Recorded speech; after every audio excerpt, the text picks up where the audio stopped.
मंत्री अमित शाह बिहार के दौरे पर हैं। अररिया में केंद्रीय गृह मंत्री ने एसएसबी के बॉर्डर आउटपोस्ट का उद्घाटन किया। इस दौरान अमित शाह घुसपैठियों पर जमकर दहाड़े। उन्होंने कहा कि सीमांचल से घुसपैठियों को चुन चुन कर बाहर निकालेंगे। बिहार विधानसभा चुनाव के दौरान किए गए वादे को भी उन्होंने याद किया। अमित शाह ने कहा कि जनता ने अभूतपूर्व समर्थन दिया है। घुसपैठियों को बाहर निकालने का ये जनादेश है। अररिया की ये तस्वीरें देखिए। गृह मंत्री ने कहा सीमांचल से चुन चुन कर घुसपैठियों को निकालेंगे। घुसपैठियों को बाहर करना सिर्फ चुनावी वादा नहीं था, बल्कि मोदी सरकार का ये दृढ़ संकल्प है।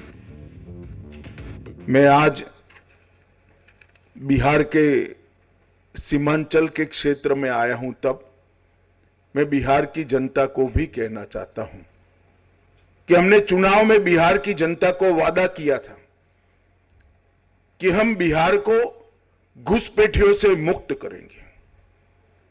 घुसपैठियों से मुक्ति से मतलब सिर्फ मतदाता सूची से नाम हटाना नहीं, हम कृतनिश्चयी है कि एक एक घुसपैठिए को भारत की भूमि से चुन चुन कर भारत के बाहर भेजने का कार्यक्रम करेंगे। और भारतीय जनता पार्टी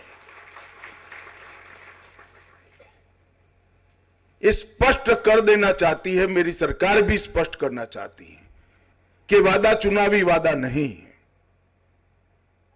नरेंद्र मोदी सरकार का ये दृढ़ संकल्प है कि पूरे देश को हम घुसपैठियों से मुक्त करेंगे।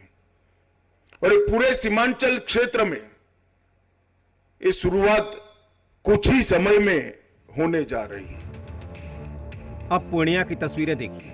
एयरपोर्ट पर बीजेपी के प्रदेश अध्यक्ष संजय सरावगी, उप मुख्यमंत्री सम्राट चौधरी और मंत्री लेसी सिंह ने केंद्रीय गृह मंत्री अमित शाह का स्वागत किया। इसके बाद अमित शाह किशनगंज रवाना हो गए। बिहार के पावन धरती पर जब अमित शाह जी आते हैं तो उत्साह का वातावरण रहता है। भारतीय जनता पार्टी की तरफ के समस्त कार्यकर्ताओं की ओर से मैं उनका हार्दिक अभिनंदन, हार्दिक स्वागत भी करता हूँ। हमेशा से बैठ गया ना आदरणीय अमित शाह जी ने घुसपैठिए के बारे में कहा है डिटेक्ट, डिलीट और डिपोर्ट। किशनगंज के संकट मोचन मंदिर में केंद्रीय गृह मंत्री ने पूजा अर्चना की। वहां मौजूद श्रद्धालुओं का अभिवादन किया। मंदिर कमेटी के सदस्यों ने केंद्रीय गृह मंत्री का स्वागत किया। माननीय अमित शाह जी और बिहार सरकार के उप मुख्यमंत्री माननीय सम्राट चौधरी जी का इस मंदिर में आगमन हुआ और आते ही वो पूरे विधि विधान के साथ पूजा अर्चना की, आरती करवाया। ये बरसों पुराना मंदिर है, बहुत मान्यता है इस मंदिर का। हम लोग सारे ग्रामवासी इधर के जितने भी कैलकट चौक एरिया के हैं सब इस मंदिर में आके पूजा अर्चना करते हैं। अभी गृह मंत्री जी आए थे, वो भी पूजा अर्चना किए और बहुत अच्छा लगा।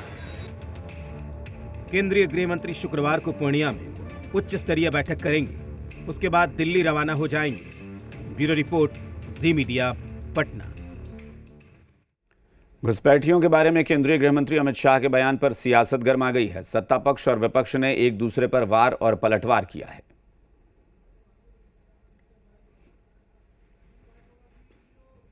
ठीक तो कहा है माननीय गृह मंत्री जी ने, सही कहा है। घुसपैठियों को इजाजत नहीं है घुसने का और हमारे संपत्ति पर हक जमाने का, हमारे किसानों के हकमारी करने का, हमारे मजदूरों का हकमारी करने का, हमारा जो भोजन हमारे प्रदेश के लिए, हमारे देश के लिए उसको खाने का, इससे ठीक कहा है और वो कार्रवाई होगा, सख्ती के साथ कार्रवाई होगा। अमित शाह जी को धन्यवाद। और देश और राज्य की सुरक्षा की जिम्मेवारी सरकार की है और अमित शाह जी ने यह कहा कि घुसपैठियों को चुन चुन के मारेंगे, तो निश्चित रूप से घुसपैठियों को इस राज्य से और देश से बाहर किया जाना चाहिए। गृह मंत्री जी ने सही कहा है। कोई भी बाहर से आए हुए लोग जो बिना वीज़ा के आते हैं, बिना पहचान के आते हैं, तो घुसपैठिया कहलाते हैं। और ऐसे लोग तो हमारे आंतरिक सुरक्षा के लिए खतरा हैं। तो ऐसे लोगों को जितना जल्दी हम लोग बाहर करेंगे तभी हमारी सुरक्षा बहाल होगी। तो माननीय गृह मंत्री इन सारी चीज़ों को जानते हैं और उनके पास इतनी क्षमता है, तो हम समझते हैं कि सब बाहर होंगे और बिहार में शांति बहाल होगा। देखिए, माननीय गृह मंत्री आए हैं, हम लोग स्वागत करते हैं। बिहार में कोई घुसपैठिया नहीं है और बिहार में जो बिहारी हैं वो सभी चाहते हैं कि बाहर का कोई बिहार में न रहे। और इस तरह का ये समझना कि कोई बिहारी सपोर्ट कर सकता है